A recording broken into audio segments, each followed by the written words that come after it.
enseñanza y creo que Dios quiere hablarnos. Amén. Así que quiero que estés muy atento y quiero que oremos un momentico y le pidamos al Espíritu Santo que nos permita estar conectados espíritu a espíritu recibiendo su palabra. Que no permitas que nada ni nadie te robe lo que Él te trajo. Amén. ¿Estás listo para ello? Padre, gracias porque nos das el privilegio de adorarte, pero también estamos hoy frente a tu palabra. Queremos atender tu voz. Tu palabra dice en el libro de Hebreos, en la carta a los Hebreos, que si la voz que habló desde la montaña fue tan fuerte que provocó pánico a los corazones de los israelitas que escucharon la voz, el trueno de Dios, cuánto más la voz que hoy nos habla desde Sión. Hoy queremos oír la voz que nos habla desde el cielo. No quiero ser sordo a tu voz. No quiero pasar por alto tu palabra. No quiero ser necio, ni resistente, ni soberbio a tu palabra. Hoy me rindo a tu voz y te pido, Jesús, háblame. Háblame, Señor.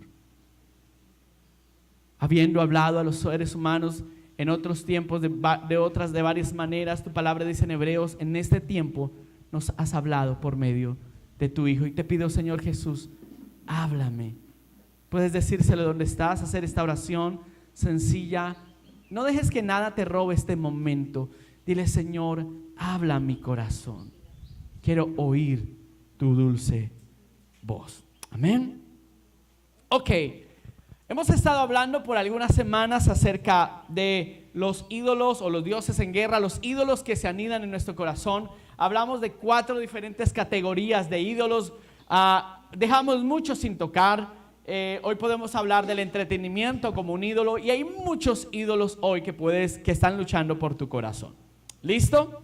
Pero el tema de hoy tiene que ver con, si ya estamos batallando con los ídolos, si hay una lucha en nuestro corazón porque los ídolos quieren tomarse el trono, ¿cómo enfrentamos esa lucha y cómo vencemos la idolatría de nuestra alma? Porque nuestro corazón es profundamente idólatra. Ya lo dijo Calvino hace unos siglos atrás, varios siglos atrás. Este corazón es una fábrica de ídolos. Constantemente se está inventando o está buscando qué adorar. Aún la gente atea, agnóstica, son religiosos en el sentido de que algo adoran. Algunos adoran la ciencia y adoran la razón y buscan en ello la explicación de todo. Pero los hijos de Dios hemos reconocido a nuestro Dios y hemos respondido en adoración. ¿Ok? Ahora, hoy quiero ir a un punto que me impactó muchísimo en el libro de los jueces. ¿Alguien leyó el libro de jueces? Bueno, todavía quedan obedientes en el pueblo de Dios. Bueno, para los que escucharon eso, no todos escucharon ese día. Les invité a leer el libro de jueces porque es un buen ejemplo de lo que pasa cuando no adoramos a Dios y no somos intencionales y no respondemos a Dios en adoración. Y el libro de los jueces, ¿recuerdan las historias? Vimos algunas historias tremendas, pero empezaba el libro diciendo que este pueblo entró, poseyó, pero apenas se murió Josué y los líderes de esa generación, se levantó una generación que no conocía a Dios. Y esa declaración debe ser aplastante, porque era el pueblo de Dios. Escúchenme, ¿era el pueblo de quién? Pero el pueblo de Dios no conocía a Dios. ¿No les parece un poco absurdo? Dicen por ahí, en casa de herrero, asadón de palo, ¿no? Es como llegar a la casa del que hace pan y ¿tienes algo? No tengo ni pan. O, no sé, estaba pensando en la historia de Ruth, que es una historia dentro del periodo de los jueces. Y el texto dice que no hubo pan en Belén. Y Belén significa casa de pan. No hubo pan en la casa de pan. Así que esta generación se aleja de Dios, siendo el pueblo de Dios, porque uno puede llamarse como quiera y decir que es hijo de Dios y alejarse de Él si se descuida. Se alejaron de Dios y vivieron un periodo que se llama el periodo de los jueces, del cual estuvimos estudiando bastantes textos. Ese periodo en el que se rebelaban contra Dios, Dios levantaba un enemigo que los oprimía. Escúchame, esa área en tu vida donde se levantan problemas, hay un ídolo, hay que rendirlo para que veas la gloria de Dios. Donde hay ídolos se levantan crisis, vienen problemas. Donde hay un ídolo hay problemas, va a haber problemas. ¿Estás conmigo? Porque cuando los israelitas adoraron a Baal, lo conté creo que era la semana pasada, Baal era el dios de la lluvia para ellos, para los cananeos. Así que si adoraban a Baal, ¿qué esperaban? Que lloviera. Ahora, en una comunidad agrícola, la lluvia es fundamental. Si no llueve, te mueres de hambre. Dependes de la lluvia. Si no llueve, no hay nada que hacer. Tiene que llover. Así que adoraron a Baal. Se sintieron tentados. El clima está caliente. No ha llovido hace días. ¿Qué tal si adoramos a Baal y nos llueve? Y en ese contexto, cuando dejaron que Baal fuera un dios en medio del pueblo de Israel, los israelitas empezaron a adorar a Baal. Dios da una orden. Ese fue el periodo de los reyes. Y Dios da una orden y le dice al profeta: dile al pueblo que por 3 años no va a llover más. Y por 3 años, escuchen esto, 3 años sin lluvia es terrible, ¿cierto? Nosotros en Valledupar hemos tenido temporadas sin mucha lluvia y es terrible. Todo se seca, las planticas se secan, los animalitos se ponen flaquitos. ¿Se han dado cuenta cómo qué pasa? Ahora fueron 3 años y era la manera en que Dios decía: tengo un juicio sobre ese ídolo de ustedes. Quiero que sepas que a veces que experimentamos ciertas batallas y luchas, hay que revisar si detrás de eso no hay un ídolo en mi corazón y Dios está trabajando y tratando con ese ídolo.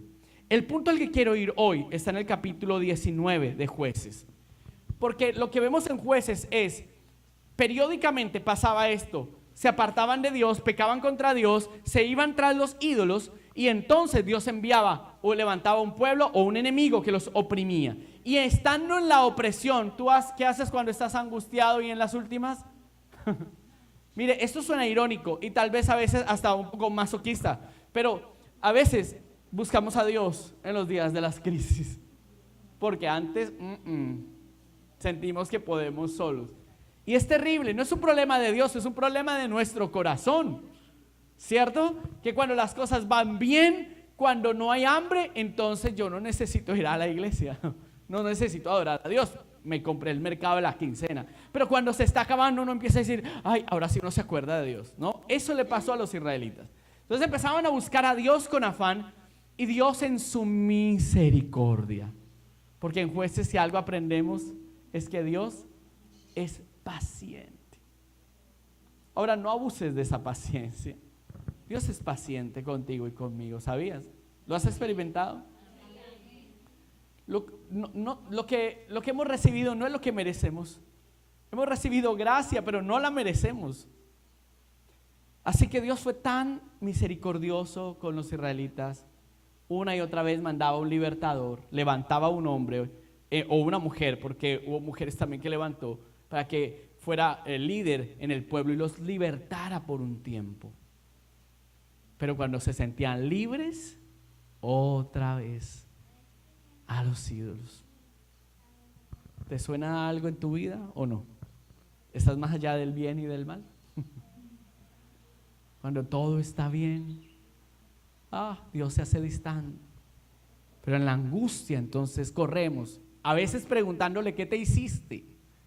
Cuando el que debería preguntar ¿qué te hiciste? Es Dios. ¿Y tú a dónde cogiste? Yo he estado aquí, he estado esperándote con los brazos abiertos. Ahora, el libro de Jueces, toda la historia es así, es como ciclos y ciclos de lo mismo, una repetición, una espiral, pero es una espiral que no se queda estático, sino que va en aumento y llega a un clímax en el capítulo 19. No lo voy a leer todo porque es larguísimo, pero quiero contar de la historia y leer lo que necesitamos para entender hoy el mensaje.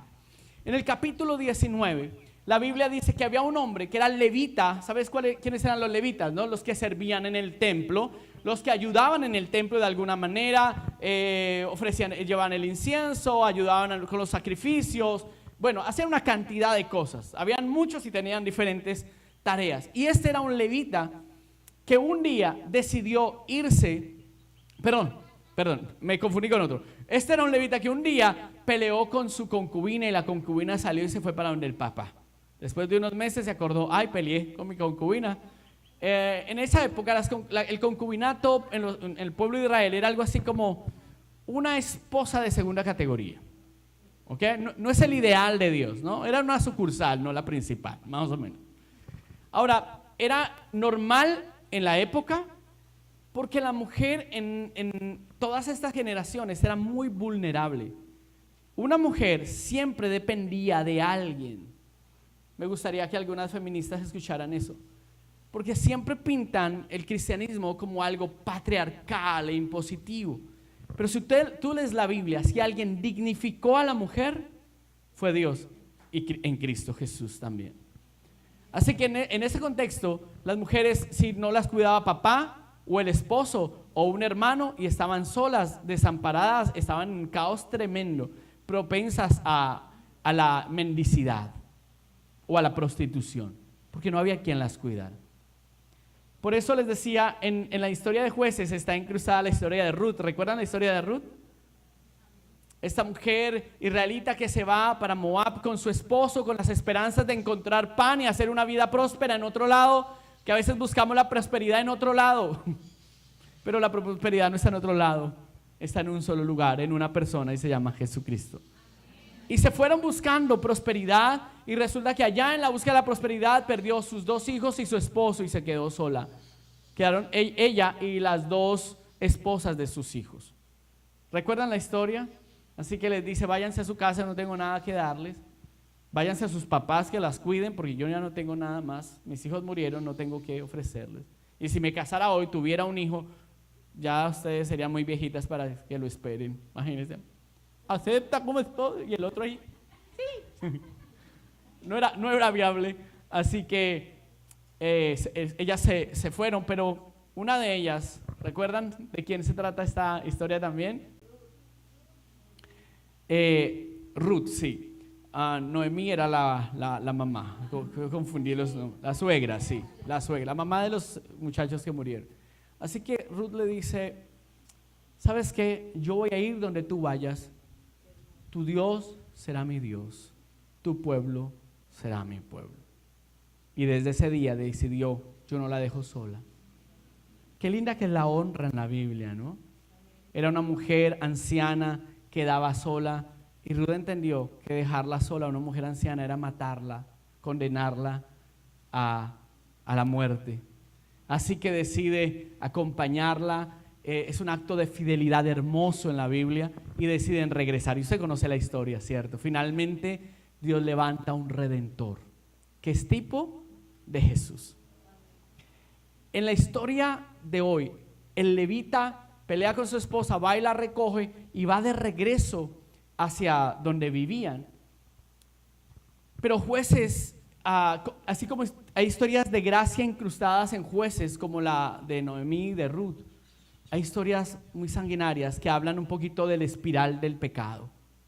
Escúchame, el plan del diablo con el pecado en tu vida nunca es que se quede ahí, en una miradita, ¿cómo se llama? Curiosa o pecaminosa. El espiral de las tinieblas quiere que el pecado te lleve a la destrucción. Escúchame muy bien, porque de eso se trata la historia de hoy. Y el capítulo 19 de Jueces es ese momento de hasta dónde ha llegado el pecado. Entonces la historia sigue: él va donde su concubina, se arreglan y se devuelven. Y cuando van de regreso, de camino, les va cogiendo la noche y saben que tienen que quedarse en algún lugar. Así que iban con un criado, con un siervo, y el siervo le dice: ¿por qué no nos quedamos en tal ciudad? Dijo: no, esa no es ciudad israelita. Vamos a quedarnos en una ciudad del pueblo de Israel. ¿Dónde te quedarías mejor? ¿En una casa de impíos o en una casa de creyentes? Él dijo: vámonos a la ciudad, a esta ciudad de Benjamín, y nos vamos a quedar allá porque es ciudad del pueblo de Dios. Y llegaron, fueron a la plaza, pensaron quedarse en la plaza, y un hombre que venía de trabajar tarde de la noche se acerca y les dice: ¿qué hacen ustedes aquí tan tarde? Estamos de paso, vamos hacia nuestro destino, pero resulta que anocheció y teníamos que buscar refugio, vamos a quedarnos aquí. Él dijo: por favor, no se queden aquí. Por favor, déjenme atenderlos, les voy a dar todo lo que necesiten. Y ellos dicen: no, tenemos todo para nuestros animales Animales no hay necesidad, no, yo quiero atenderlos, y se los lleva, los entra en su casa y empiezan a alegrarse, dice la Biblia. Cuando se están alegrando, los hombres de la ciudad se reúnen y tocan la puerta y empiezan a golpear la puerta, a llamar y a decir: saquen a ese hombre invitado, que lo queremos conocer. El término conocer en la Biblia, ¿sabes a qué se refiere, cierto? El término conocer en la Biblia se refiere, y conoció Adán a su mujer Eva y tuvieron un hijo y le llamaron Set. Conocer tiene que ver con sexualidad o con relaciones sexuales. Ahora espérenme un poquito más. ¿En qué ciudad estaban? En una ciudad de la tribu de Benjamín. Era del pueblo de Dios. Y resulta que cuando están en la noche compartiendo, antes de irse a dormir, llegan los hombres de la ciudad de Benjamín, hijos de Dios, y empiezan a golpear la puerta, que lo saquen, que quieren acostarse con el hombre. ¿De qué estamos hablando? ¿A qué les recuerda? ¿De qué les recuerda? Claro, es que uno no puede pasar por este texto y que no suene en lo profundo Sodoma y Gomorra. Sodoma y Gomorra. ¿Se dan cuenta? ¿Qué es Sodoma y Gomorra en Génesis? Es el ejemplo de cómo el pecado es tan abrasivo y llega a un colmo que llega hasta el estado de Sodoma y Gomorra. ¿Cómo terminaron Sodoma y Gomorra? Aniquilados, se desaparecieron de la faz de la tierra. Porque en últimas, la paga del pecado, dice Romanos, es muerte. Ahora, que tú digas, esa ciudad impía llegó a ese colmo, pues no tenían a Dios. Pero que una ciudad que era del pueblo de Dios, donde la gente era del pueblo de Israel, llegue a ese extremo, ¿cómo lo explicamos? Ayúdenme. ¿Cómo explicas eso? Para mí está claro, no importa de qué religión seas. La religión no soporta el poder del pecado, no puede redimirlo, no puede transformarlo. La religión no es suficiente. Díselo a alguien, la religión no es suficiente. Y hablo de la religión como esas prácticas que hacemos esperando que haciendo de la práctica un fin en sí mismo, ¿no? ¿Cuál es la razón de la oración, por ejemplo? ¿Por qué oramos? ¿Alguien me puede decir para qué oramos? Pues para que Dios nos dé lo que queremos, ¿sí? Esa es una buena forma de idolatría cristiana. Porque cuando tú oras y le pides al Señor lo que quieres y Dios no te lo da, pregunta, ¿cómo reaccionas? Tal vez entristeces, dices, bueno Señor, pero no se haga mi voluntad sino la tuya. ¿Alguien estuvo el jueves? Ok, no se haga mi voluntad sino la tuya. Ok, bueno, luchaste pero le entregaste. Pero si Dios te dice no, o Dios no responde como tú quieres, y te resistes y te enojas y algo te molesta tan profundamente que te amargas y la vida pierde sentido, entonces eso que pedías era un ídolo. ¿Sí me hago entender? ¿Cómo respondes cuando Dios te dice que no a lo que tú quieres? ¿Bien? O a veces se sale el vallenato que hay en ti, el cachaco que hay el santanderiano que hay por aquí. ¿Cómo respondes? Miren, este es el punto. El pecado de los impíos llegó hasta tal colmo que Dios tuvo que determinar exterminio. Y el diluvio y Sodoma y Gomorra son ejemplos de eso. ¿Ok? Pero ¿qué pasa cuando se supone que en el pueblo de Dios, donde no debe haber este nivel de corrupción, de maldad y de pecado, el pecado también se cuela y lo lleva al mismo extremo? Quiero que noten algo. Pablo usa una palabra en Romanos capítulo 1 cuando habla del extremo del pecado, y él usa la palabra contra natura. ¿Me hago entender? El punto es, los ídolos que conquistan nuestro corazón son tan aberrantes que tarde o temprano tú terminas actuando contra natura, contra lo obvio, contra lo natural. ¿Por qué alguien quiere tirarse a un carro cuando algo no le salió? Porque hizo de eso un ídolo. Y como no le salió, el carro es la solución. Pero es contra natura, porque no fuiste creado para tirarte a los carros. Hay un instinto de supervivencia en nosotros. ¿Cuántos lo saben? Que si no ve uno se le corre, si puede. Y que Dios nos ayude a poder. Pero el tema es que hay un instinto y cuando el pecado se vuelve extremo, empieza a ir contra natura en todo sentido. Y Pablo pone un ejemplo y es la sexualidad. Es curioso que los israelitas terminaran también como Sodoma y Gomorra. Tremendo, ¿no les parece? Ahora, el pasaje, acompáñenme al capítulo 19 un momentico, porque ya les conté casi toda la historia. Esa noche llegaron a golpear la casa. El dueño de la casa salió diciendo: no vayan a hacer esta maldad. Yo tengo una hija que no ha tenido esposo todavía, es virgen. Por favor, yo se las doy, hagan con ella lo que quieran. Pero ellos no querían, se enojaron. Así que el levita tomó la concubina y la tiró y cerró la puerta, ¿no? Muy caballeroso el hombre.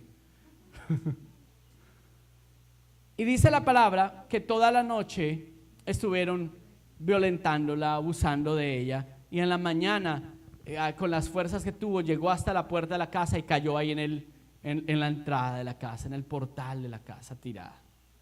El levita se levanta, muy romántico, esto sí, la historia. Si quieren un esposo así, por favor, no vayan allá. Y él sencillamente se levanta y dice: levántate, vámonos. Tierno, ¿no? Un amor muy tierno, muy primaveral. Pero resulta que la mujer no se para. La habían abusado tanto, habían golpeado tanto, que la mujer se murió. Hoy le llamaríamos feminicidio, ¿no? Él toma a la mujer, la monta en el animal. Es que ya no sé ni cuál animal era el que llevaba. Y cuando llega a casa, la parte en pedazos y la reparte por Israel, diciendo: mire al extremo al que ha llegado Israel, el pueblo de Dios. A donde quiero ir, mis amados, hay tanto que decir aquí, pero a donde quiero ir es el pecado. Si no le ponemos un freno, si no se le pone un freno, llega a extremos insospechados. No sé si has escuchado en Colombia, los últimos veces han sido convulsionados. Un hombre que mató a su cuñada, que era psicóloga, la desapareció. ¿Recuerdan? ¿Escucharon el asunto? ¿Cómo alguien de la familia puede tener las agallas para destruir a alguien? Nosotros presuponemos lo mismo, presuponemos lo bueno del ser humano, ¿no? A veces nos las damos de optimistas, decimos el hombre es bueno, sino que la sociedad lo corrompe. Eso no es tan cierto.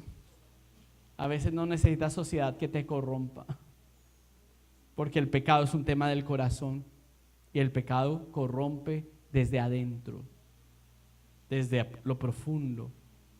Qué fuerte, ¿cierto? Para terminar la historia, se reúne Israel aterrado de lo que estaba pasando. Y dicen: ¿cómo puede pasar que en Israel pasen estas cosas? Y oraron y ayunaron y se metieron con Dios y llegaron guerreros y todo el mundo se reunió, y lo primero que hicieron fue ir a Dios, pedir perdón, arrepentirse, porque habían llegado a tal extremo. ¿En qué punto Israel cayó allí? Yo quiero que me atiendas esto, porque a veces decimos: no, yo soy cristiano, como si eso fuera una vacuna contra cualquier cosa. Y la vacuna no es que digas que eres, sí hay una vacuna y no necesitas, y es una dosis eterna, pero el tema es cómo llegaron a ese extremo. Entonces, en el capítulo 20 dice que se reunieron, se presentaron delante del Señor, se admiraron como de la maldad y decidieron ir a la guerra contra Benjamín, sus propios hermanos. Fueron contra Benjamín, para no alargarle, batallaron varias veces, perdieron algunas, pero en la última Dios dijo: vayan, yo les doy la victoria, y los derrotaron a todos. Se salvaron algunos pocos hombres. En otras palabras, lo encuentran en el capítulo 20, exterminaron a Benjamín, porque el pecado trae exterminio. El pecado extermina quién eres. El pecado nos extermina los sueños, el llamado. En estos días hablaba con alguien, yo decía, los cristianos han ido perdiendo hasta la idea, el sentido de llamado. ¿Sabes qué significa que eres llamado de Dios? Que Dios te llamó, que tú no estás aquí de casualidad, que no te congregas aquí porque no encontraste donde más, que has sido llamado por Dios. ¿Sabes por qué estoy aquí? ¿Y sabes qué me da la fuerza de resistir? Algunos dirán: es que el pastor no tiene problemas, es que el pastor vive una vida de locos o de ricos o quién sabe qué te imaginas. Pero déjame decirte, estás totalmente equivocado. Hay días que sufro en la presencia de Dios y lloro, y hay días que agonizo de dolor porque algunas cosas no son lo que yo quisiera que fueran. Y hay días como tú, que mi alma está angustiada. Y hay días que muy correctamente corro a Dios y lo abrazo y me aferro a Él. Pero hay días que el corazón mío busca otros ídolos donde buscar reposo o donde encontrar reposo, y salgo más golpeado todavía, hasta que recuerdo cuál es el lugar donde tengo que correr. La historia es triste porque el pueblo de Israel, casi que entre ellos, exterminaron una tribu. Es como si les hubieran quitado un pedazo, les arrancaron un familiar. Después buscaron la manera cómo no permitir que desapareciera la tribu, pero la idea queda clara. La espiral de pecado y de idolatría del libro de los Jueces termina con exterminio, con muerte y con destrucción. Ese es el problema de los ídolos. Ahora, lo terrible es que nosotros seguimos viendo a veces los ídolos como: es que es un antojito. Ay, es que me provocó verme una película de estas, tiene un tinte un poco sucio, pero bueno, en la sangre de Cristo lo vamos limpiando. Y somos muy ligeros, con esas cosas porque no entendemos la profundidad del daño que hacen en nuestro corazón. Escucha esto, la palabra que te quiero que te lleves es exterminio, es lo que trae el pecado. Esas son las malas noticias, había que darlas. Como dicen por ahí, tenía que decirse y se dijo. Ahora quiero ir a las buenas. Y es que a pesar de toda esta iniquidad del tiempo de Jueces, Dios lo siguió amando, le siguió dando oportunidad y lo siguió ayudando. Porque Dios nos ama eternamente. ¿Es excusa esto para el pecado? Pablo decía: donde abundó el pecado, sobreabundará la gracia. Eso nos da libertad para mantenernos en el pecado. Y Pablo responde: no, de ninguna manera, no es la idea. O sea, si Dios te sacó del pecado que te llevaba al exterminio, ¿por qué si eres perdonado vuelves al pecado que vas a terminar en el exterminio? No, de ninguna manera. La idea no es que donde abundó el pecado sobreabunde la gracia y entonces sobreabunde otra vez el pecado. No es la idea. La idea es que si Dios ha sido misericordioso, respondamos a su amor.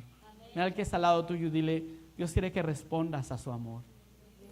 Dios ha sido tan bueno que no hemos recibido el pago de lo que merecíamos, sino que en Cristo hemos recibido gracia. Entonces este es el punto. La pregunta del millón aquí es: ¿cómo enfrentamos los ídolos para que no nos lleven al exterminio? ¿Cómo enfrentamos la idolatría para que no nos dañe? ¿Cómo enfrentamos la idolatría para que no termine con nuestros corazones y nos lleve postrados delante de otros dioses que terminarán tarde o temprano decepcionándonos y amargándonos porque nunca fueron lo que prometieron? Amén. no importa qué pusiste en el corazón, pero la idolatría sí tiene un fin, la idolatría sí tiene un antídoto, la idolatría sí tiene una salida, y es Cristo Jesús, Señor nuestro. Diga conmigo, Cristo Jesús, Señor nuestro. ¿Saben?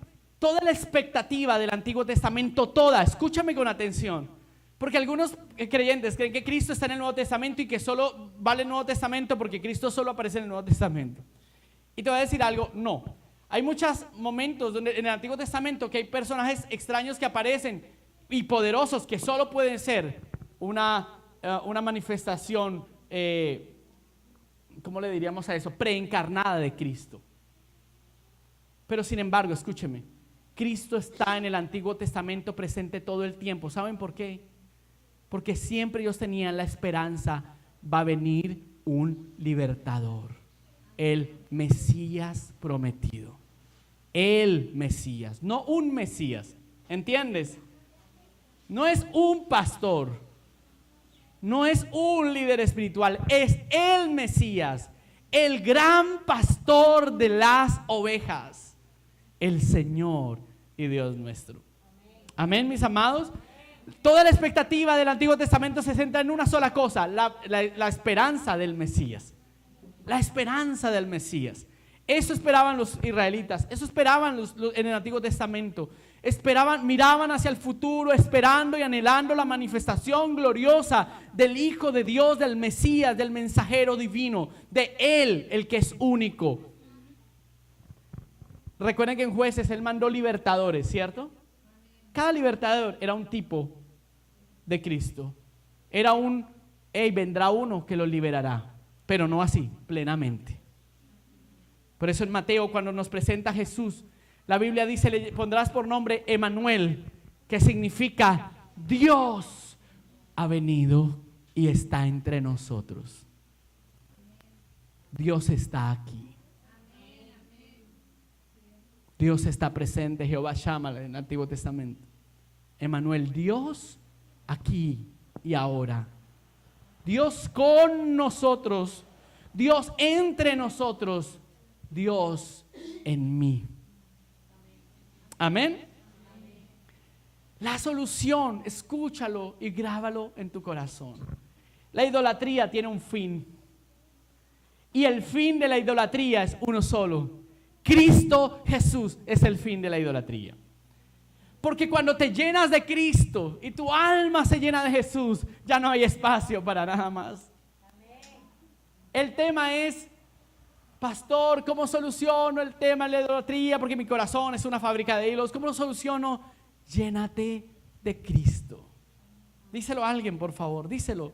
Como un imperativo, por favor, llénate de Cristo. Díselo, por favor. Abra la boquita, eso está bien. Llénate de Cristo. Necesito llenarme de Cristo plena y totalmente. Porque si Cristo me llena y un ídolo viene, ¿qué va a encontrar? ¿Qué va a encontrar? El trono está lleno. El trono de mi alma está saturado de Jesús. No hay lugar para ti. ¿Y sabes por qué esto es tan importante? Porque muchos de los ídolos con los que luchamos, Dios no los va a quitar del todo, porque los necesitamos de alguna manera. No para sustento, no. La vida viene de Dios y necesitamos al Señor en el centro. Pero me refiero a, el dinero no es algo malo, pero cuando se vuelve un ídolo, te destruye. Sin embargo, poner a Cristo en el corazón no significa que ahora andes pelado. ¿O sí? No. No es la idea de Dios.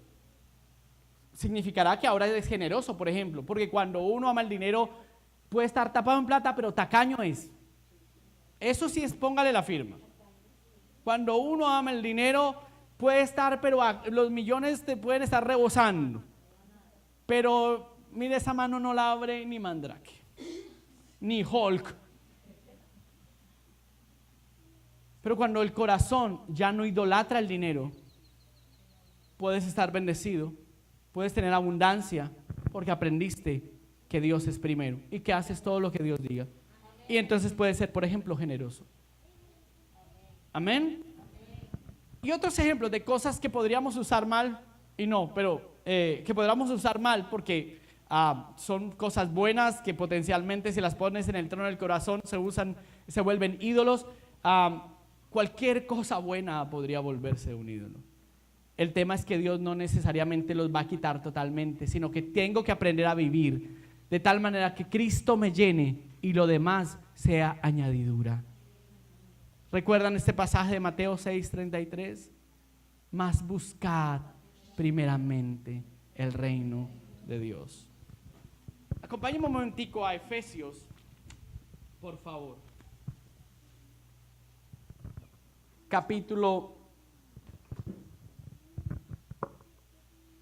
Efesios capítulo 5.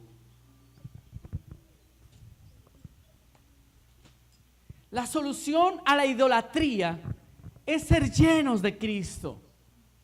¿Ok? ¿Eso está claro? Pastor, ¿qué significa ser lleno de Cristo? Pues significa no ser lleno de avaricia, no ser lleno de Netflix, no ser lleno de mentiras, no ser lleno de ira, no ser lleno de ninguna otra cosa. ¿Ok? Acompáñenme a Efesios, por favor, en el capítulo 5. Dice la palabra del Señor: por tanto, tengan cuidado cómo andan, no como insensatos, sino como sabios, aprovechando bien el tiempo, porque los días son malos. ¿Cuántos saben que los días son malos? ¿A qué se refiere esa frase en la Biblia? Vivimos días peligrosos, vivimos días difíciles. Dilo conmigo: vivimos días peligrosos, vivimos días difíciles. Pablo le escribe a Timoteo: en los postreros tiempos vendrán. ¿Qué vendrían en los postreros tiempos? ¿Qué habrían en los postreros tiempos? Hombres peligrosos, porque los días son malos. Vendrán tiempos peligrosos porque los hombres serán malos. Y Pablo lo advierte. Y mira, vivimos en esta situación, en esta condición. Escúchame, a veces que pensamos en que son días malos porque la gente es peligrosa, pensamos siempre en los otros. Pero tú eres peligroso como cualquier otro, si Cristo no está a cargo. ¿Saben? A veces Dios nos permite experiencias donde nos desconocemos. ¿Te ha pasado alguna vez? Y respondes y tú dices: miércoles, ¿a qué hora se me metió el diablo? ¿A alguien le ha pasado? Bueno, bienvenido al club. Que de pronto uno reacciona y dice, después de la calentura uno dice: Dios mío, si yo soy cristiano y el pastor, ¿yo a qué hora reaccioné así? He tenido algunos momentos de mi vida muy penosos. De vez en cuando se me permite recordarme que soy peligroso sin Dios, para humillarme, hacerme ver que soy un peligro si mi corazón no está lleno de Él. Entonces los días son peligrosos porque sin Dios somos un peligro. Miren, en los tiempos de Jesús, a los fariseos Cristo les cayó gordo y lo querían matar. ¿Te parece algo muy santo? Uy, es que estoy que desaparezco, ese Jesús me cayó gordo. Y por eso Jesús les decía: ustedes son hijos de su padre, el diablo. O sea, quieren matarme. ¿Quién es el que mata desde el principio? Satanás. Y ustedes me quieren matar. ¿Ustedes de quién son hijos? Por deducción. A ver, analícenlo. Y quedan los fariseos. Yo me imagino a los fariseos dicen: ay, nos está dejando hijos del diablo, nosotros somos hijos de Abraham. Y se ponían bravos. Pero el tema es que somos súper peligrosísimos sin Dios. Y podemos creer que somos buena gente, ¿no? Esta idea de la ilustración, que si el hombre se educa y se ayuda a controlar las circunstancias, el hombre es bueno y va a salir la naturaleza bondadosa que es. Eso es mentira. Y nos lo enseñó la Segunda Guerra Mundial. La desilusión en la Segunda Guerra Mundial fue: el hombre no es bueno en sí mismo. El hombre es un pecador y necesita redención. Tú y yo somos pecadores necesitados de una profunda redención. Y Cristo es el Redentor. Amén. Entonces la Biblia dice, tenga cuidado en estos tiempos, pero termina en el versículo 18, y no se embriaguen con vino, en lo cual hay disolución, sino sean llenos del Espíritu Santo. Ahora, escúchenme con mucha atención, porque la deducción que hacemos siempre es, la solución para la borrachera es llénese del Espíritu Santo. Y voy a decirles algo, no es la solución para la borrachera. Es la solución para cualquier batalla y cualquier pecado. Porque tal vez el tuyo no sea la borrachera, tal vez te emborrachas de ira. ¿Sí me hago entender? Pero lo que el apóstol Pablo dice a los hijos de Dios es, llénense del Espíritu Santo. Porque si estás lleno del Espíritu, lo que te llena es lo que te controla. Déjame hacerte una pregunta. ¿Qué te llena? ¿De qué te llenas? Espero que no se burlen de esto, pero tú puedes reconocer a alguien y lo que come por su figura. Espérate, meto la barriga para seguir. Porque si tú empiezas a ver a alguien que tiene cierta llantica acá y cierta llantica acá y cierta llantica acá y la llantica acá ya cae por atrás, entonces tú dices, ahí no solo hay ensalada, ahí hay buena papita, buena yuca, buen ñame. ¿Sí o no? Se nota, lo que comes se nota. ¿Sí o no? Y es verdad, de vez en cuando un buen postre, después me dicen dónde, se los recomiendo, son deliciosos, sí se puede, pero el punto al que voy es este: de lo que te llenas, eso es lo que te controla. Un ejemplo sencillo es el azúcar. Hace un tiempo un estudio que hicieron decía que el azúcar es tan adictiva como algunas drogas. Llámese cocaína, heroína, que es súper adictiva. Dicen que el estudio decía el azúcar es tan adictiva. Lo que pasa es que el azúcar no es ilegal. Bueno, ya parece que este gobierno va a ser ilegal, pero ese es otro tema. Nos vamos a poner fit ahora. Gracias, señor presidente. Bueno, este es el punto. No, mentira, es cuento, chiste. El punto es este. Es tan adictiva el azúcar y no parece mala porque no es ilegal. ¿Sí me hago entender? Pero ¿te ha pasado? Ayer llegó nuestra tía, nos fuimos a casa de mi hermana y nos recibieron con un postre. Yo no había almorzado, pero era un postre así de chocolate. Y yo dije, no, yo no puedo despreciar a los anfitriones de esta casa. Se van a sentir mal. Por favor, yo no puedo, no, Dios me libre de esta actitud de deshonra, ¿sí? De este desprecio, Dios me guarde. Y me lo comí. Terminé almorzando como a las 6 de la tarde porque estaba repleto de azúcar. Me dio un dolor de cabeza que me tocó acostarme porque estaba repleto de azúcar. Pero uno dice, no, pero es como, sí, una vez al año, no sé. El tema es, eso que te llena, te controla. Cuando el azúcar se sube, entonces también tengo ciertas reacciones en el cuerpo. Tengo un subidón, pero después un bajón. No, primero eufórico y después deprimido. No quiero ir al culto, y no me levanté así, no, pero por si las moscas. No quiero ir al culto, que tienes que ir, porque tú eres el pastor y predicas hoy. Bueno, está bien. El tema es, lo que te llena, te controla. ¿De qué se llena tu alma? ¿De qué se llenan tus ojos? ¿De qué se llena tu corazón? Eso termina controlándote, moldeándote, dándote forma. El apóstol, consciente de eso, dice, no se dejen controlar por nada, ni por el vino. Porque cuando alguien toma mucho traguito y se empieza a marearse, uno sabe que alguien está borracho. ¿Por qué? Porque el alcohol se nota. Empieza a hablar como así, ya como raro. y el mundo se le mueve solo, ¿cierto? Uno dice, ese está borrado. Uno no tiene problema para identificarlos. Pero por supuesto, Pablo no está interesado solo en la borrachera. Pablo lo que quiere decirnos es, ojo con lo que te estás llenando. Mira al que está al lado tuyo y dile, ten cuidado de lo que te estás llenando, porque eso te controla.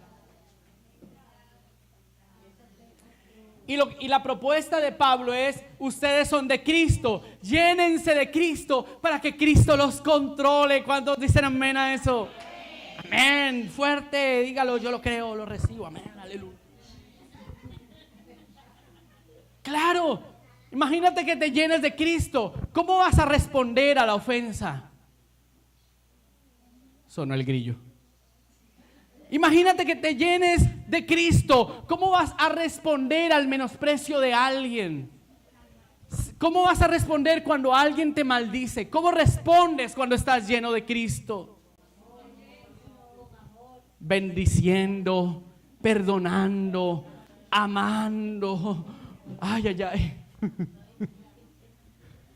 Es que uno sigue hablando y uno se va dando cuenta que de verdad tal vez no estamos tan llenos de Cristo como parecemos a veces los domingos en la mañana. Y no lo digo con una mala intención, solo una reflexión. Llénate de Jesús. Es todo lo que necesitas. La palabra dice, el Señor es mi pastor, nada me falta. Escúchame esto, si Cristo te llena, entonces nada te hará falta. Nada te hace falta si Él te está llenando. Pero llénate de Jesús. Amén. Sé buen amigo, ten amigos, ama a los amigos, pero haz de Jesús el mejor amigo. Ama a otros, sirve a otros, saca tiempo para compartir con otros, para darte, pero darte primero para Jesús. Haz de Jesús tu mejor amigo. ¿Sabes por qué? Porque cuando dejamos que sea la religión y no Jesús quien nos llene, nos volvemos religiosos, claro. Tenemos ciertas prácticas, hacemos ciertas cosas evangélicas o cristianas para sentir que yo sí soy de Cristo. Pero en últimas, cuando Cristo nos pide algo, no somos capaces de obedecerlo. Terminamos cediendo a nuestra voluntad. Y nos pasa con tanta facilidad, los invito a reflexionar en eso, que nos pasa a veces casi a diario, que termino haciendo lo que a mí me parece y no lo que Cristo. ¿Dónde encuentro la fuerza para obedecerlos sin que el esfuerzo me implique una angustia y agonía? En un lugar, en Cristo.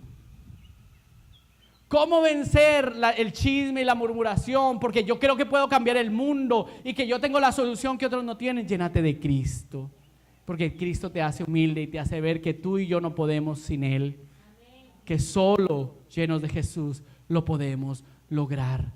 Cristianismo no es una religión más en el abanico de religiones del mundo. El cristianismo es una comunidad que ha hecho de Jesús su amo, su Señor y su Dios, su Rey. Cristianismo es alguien o es una comunidad que tiene comunión con Cristo. ¿Sabes qué hacemos tú y yo aquí? Tenemos comunión con Cristo. Celebro la reverencia que tienen ante la palabra de Dios, porque quien está hablando la palabra es Cristo.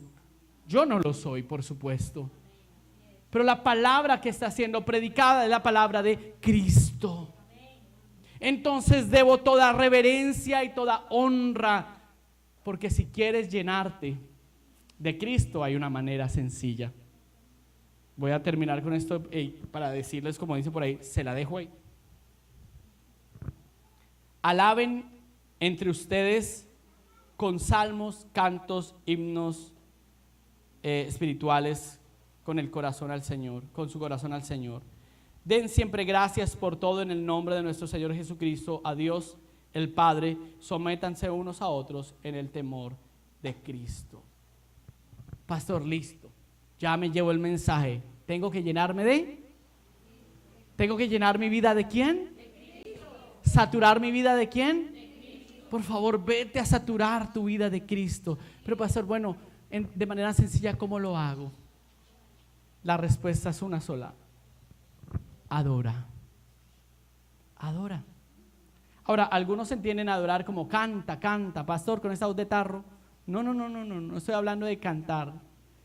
Adora. El salmista dice que cantemos himnos, cánticos espirituales, ¿cierto?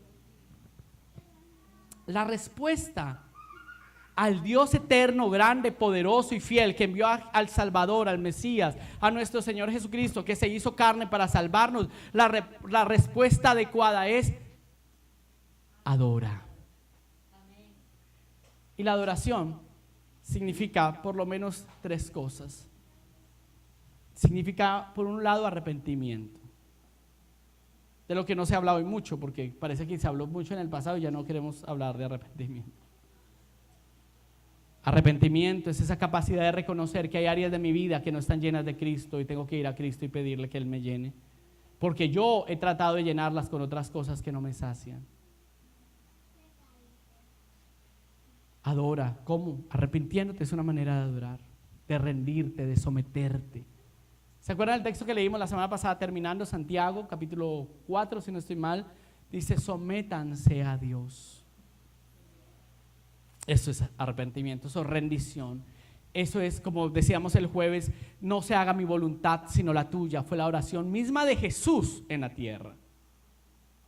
Él no dijo: yo soy Dios encarnado, aquí se hace lo que yo diga. No, la oración fue: Señor, no se haga lo que yo quiero sino lo que tú quieres. Amén. Responder en adoración significa, en últimas, aprender a arrepentirnos, reconocer nuestro pecado, no quedarnos de obstinados. Y créanme, esa parte no es tan sencilla, porque a veces nos quedamos diciendo: yo tengo la razón, yo tengo la razón. ¿Y qué si la tienes? ¿Lo resuelve eso? No. Yo necesito perdón, no tener la razón. Así que prefiero correr por el perdón que por la razón, porque el perdón me reconcilia, la razón no. Amén. Adoración implica rendición, arrepentimiento, rendirme delante de Dios. Amén. La otra manera en que adoro es cuando me permito tiempo de comunidad aquí. Este es un tiempo para adorar. ¿Cuántos saben eso? Por eso cada día, cada semana que los invito, o cada jueves que los invito, yo los invito a que nos unamos. ¿Para qué? ¿Alguien lee los mensajes? ¿Alguien lee los mensajes? Únanse para que adoremos juntos, porque aquí vinimos a adorar. Pero adorar no es cantar al principio, adorar es todo el tiempo. Es esta disciplina de estar en comunidad, adorando al Señor juntos, poniendo a Dios como preeminencia en este lugar. Amén. Adoración también significa aprender a meditar su palabra hasta que se haga carne en mi vida. Meditar. Di conmigo: meditación. Y voy a aclarar esto, no es meditación, deja la mente en blanco. No, la meditación bíblica es cuando tú vas a la palabra de Dios y permites que esas verdades de la palabra calen en tu alma, no solo en tu mente. Porque a veces somos muy cristianos de la cabeza, pero no del corazón. Y el mandamiento dice: amarás al Señor tu Dios con toda tu alma, con toda tu mente y con todas tus fuerzas. Ninguna parte de mi ser se puede quedar por fuera. Y la meditación es una manera, el canto es una manera de involucrar mi alma. Si tú no puedes cantar, tu alma está amando a otros dioses. Así que empieza a adorar. No tengo ganas, adora sin ganas. Y tú me dices qué pasa al final. Pero adora. Canta, canta, canta. Canta. Amén. Pero la meditación de la palabra hace que mi entendimiento lo adore. Mi mente también lo tiene que adorar. Dile al que está al lado tuyo: tu mente tiene que adorar a Dios. Díselo.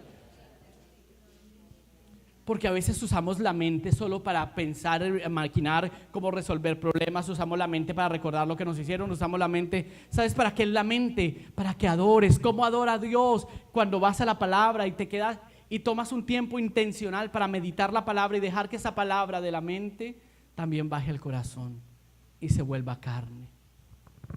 Amados, Cristo es la solución a nuestras idolatrías.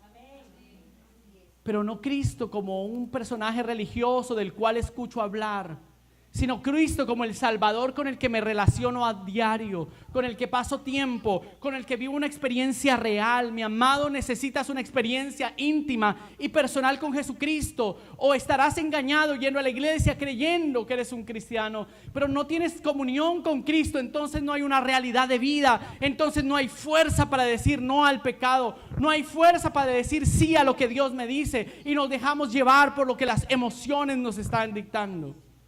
Llénate de Jesús, mi amado, experiméntalo. Él te está esperando con los brazos abiertos. Esta semana Él está esperando por ti. Él está ahí esperando saciarte, llenarte, transformarte. Él está ahí esperando levantarte, animarte. Él está esperando tu adoración, tu rendición para glorificarse por medio de tu vida. Por eso en Santiago decíamos la semana pasada, si ustedes se humillan, decía el pasaje, dicen lloren, cambien su lamento en baile, ¿recuerdan? Lamentense y el Señor los levantará. Porque Cristo no está para aplastarte, Cristo está para levantarte. ¿Alguien puede decir amén a eso? ¿Cuántos lo creen? Yo creo que es verdad para mí. Hoy quiero invitarte, relaciónate con Jesús. Intima con Cristo, llénate de Cristo. Lee la palabra en la mañana, en la tarde y en la noche si puedes, así sea unos cortos versículos, y medita un poco. Llénate de Cristo, por favor.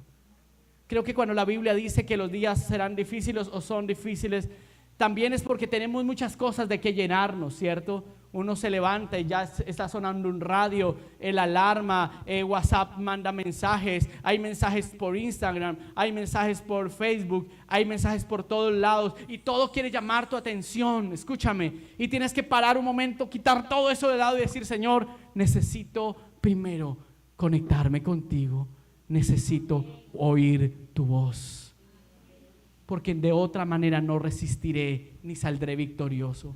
Solo Cristo es lo que necesito. Y Él te está esperando. Ponte de pie, por favor. Quiero que sepas que Él te está esperando. Sus brazos están abiertos. Hebreos dice que nos acerquemos confiadamente. Amén. A Jesús le costó su vida, su sangre. A ti solo rendirte delante de Él. A Él le costó cada gota de sangre, hasta la última gota de sangre le costó a Jesús darte redención, darte un camino nuevo, darte una oportunidad, darte acceso a la presencia de Dios. Mi amado, hoy te llamo en el nombre de Jesús. Llénate de Cristo.